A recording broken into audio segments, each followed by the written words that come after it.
Hello dissenters, my name is Italix and I am here today back in the world of Rims, the RimWorld, where I am going to try to lead Joe the Oaf, Zedekiah, and Italix to victory. The nobleman, the scientist, and the former slave. It just occurred to me that Joe the Oaf was previously a slave, and I was previously, or I am, a medieval lord, so she may have been a former slave of mine. I don't know. There could be some bad blood here. Maybe we'll get into a fight.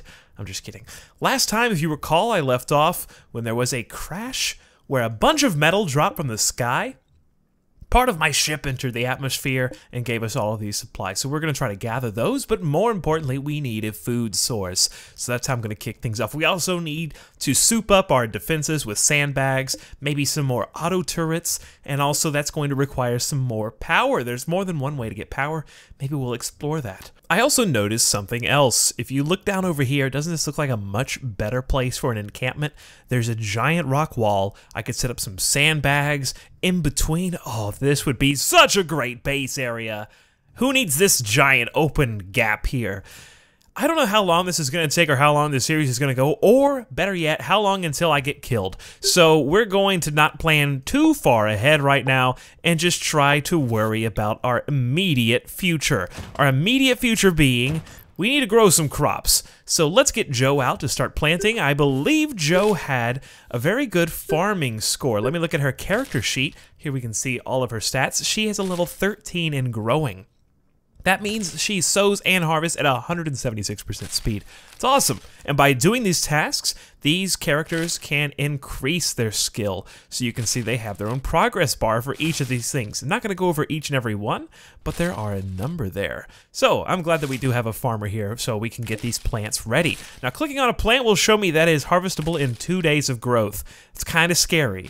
It's kind of scary. That's why I'm doing this as soon as possible. You can see my food stuff up here is only 45, and that's going to dwindle quickly because we are not yet allowed to eat buffalo. Maybe in a future patch we will be able to cook them, but I don't think I can, at least at this moment, or if I can, I don't know how. So other than farming, what we need to do is start souping up our defenses, but we also have to worry about priorities. So I could tell them to start creating some sandbags, but we'd have to be careful because if I tell them to make a sandbag, construction takes precedence over growing. So I could let Joe continue to grow, but I could let Zedekiah the scientist construct for me because we can multitask by using the priority tab is what I'm trying to say. So going over here to the structure tab, we do have sandbags available to us. So let's create a little line of sandbags here.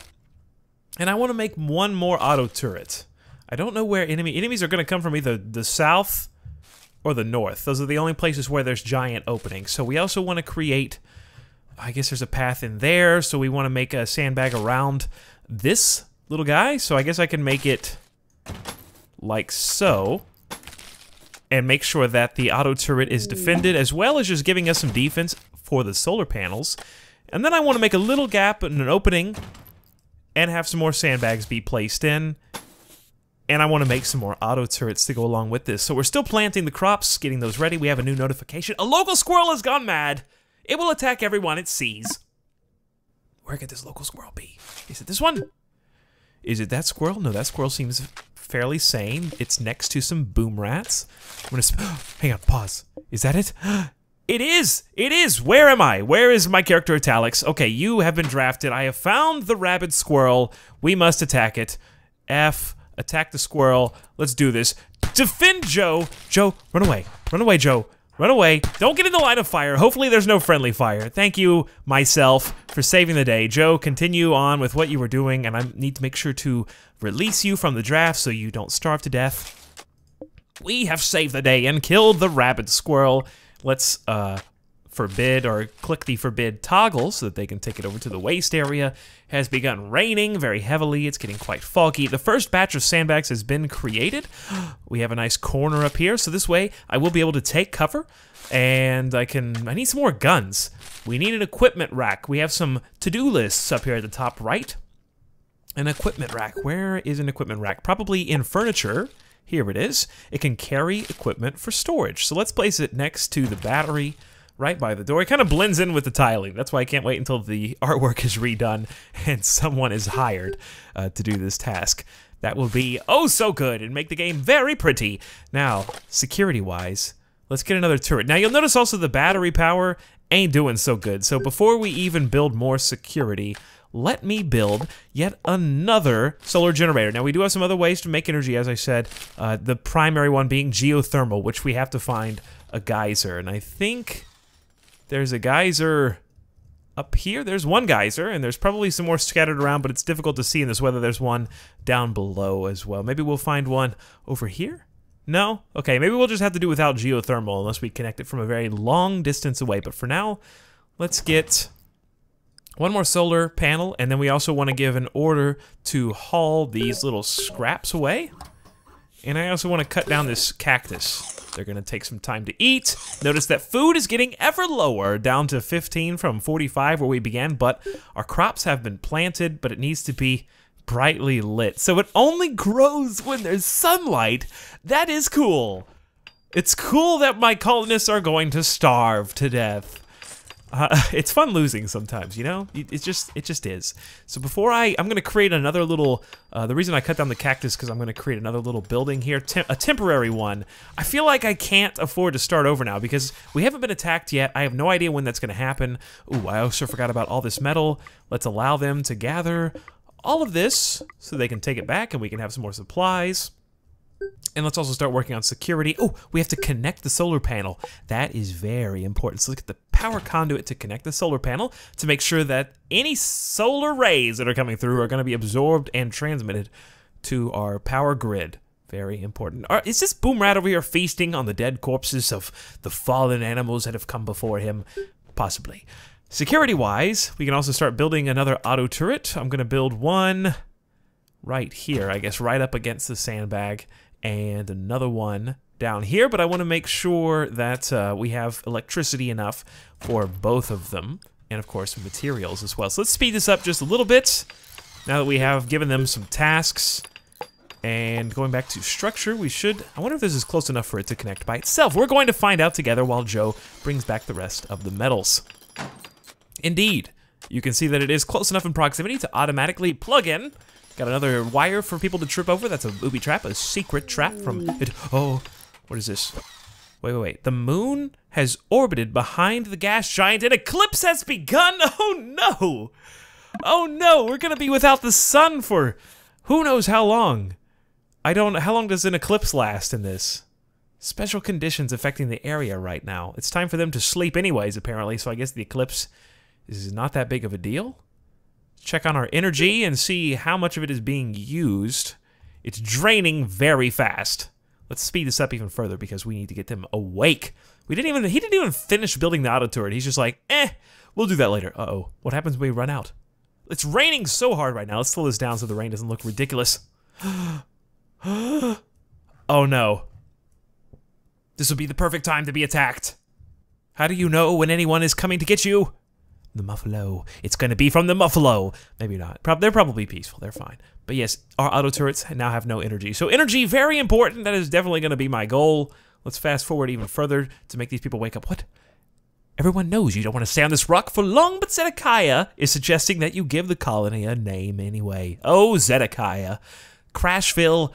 I don't think so. I have decided to call this rock Boulderline.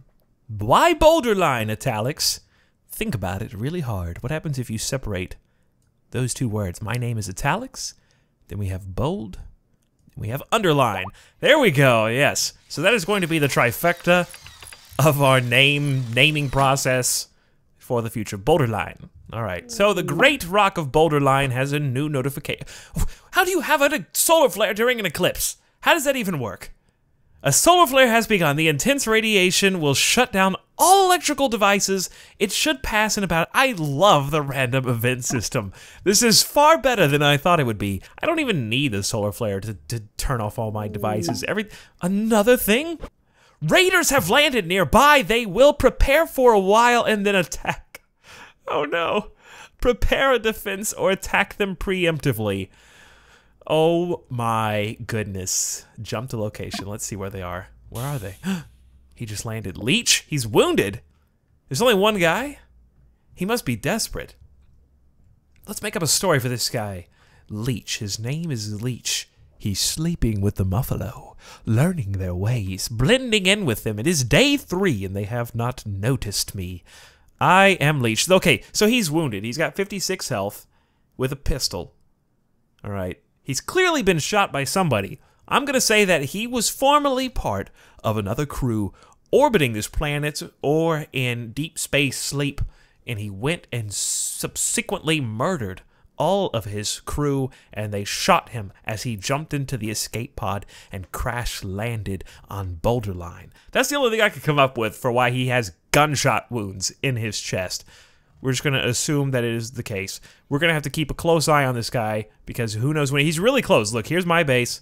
Here is Leech. He just has to walk a little ways to get here. Alex, you should be pretty concerned there, bud. What are you thinking about there? He's got some optimism for the new colony. He had some chats. He doesn't like sharing a bedroom or being in darkness. I wouldn't like it either. And he's very hungry. We have low food, and the buildings are disconnected. You know what? You guys can still do stuff. Let's connect the other auto turret, even though we have no power. I guess I've just been letting them walk around doing nothing when I could have still had them build things. I got a little distracted. So let's get another solar generator going. I've been wasting time just talking about nothing. But what else is new? We also can have them start constructing the other section of the wall.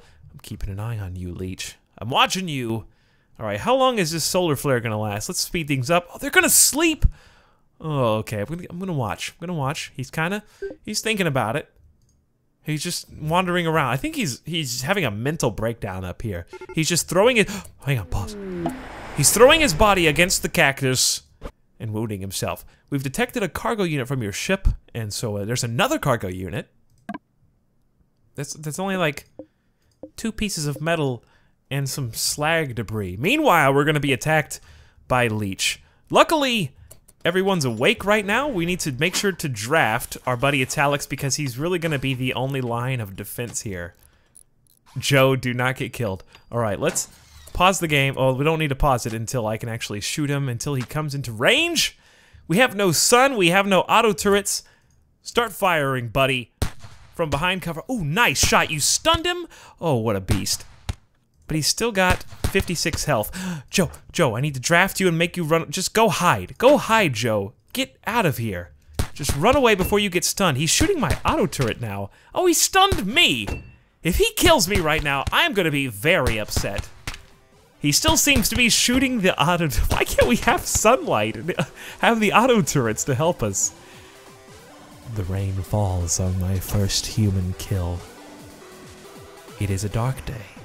It has been dark for as long as I can remember. And now, there is a dead body out in the rocks outside of camp. If you enjoyed this video, please support me by leaving a like on this video and a comment with your thoughts on the series below. And I look forward to making some more videos on RimWorld where hopefully we can make a more permanent settlement. My name is Alex, and stay tuned for next episode of RimWorld. I will see you next time.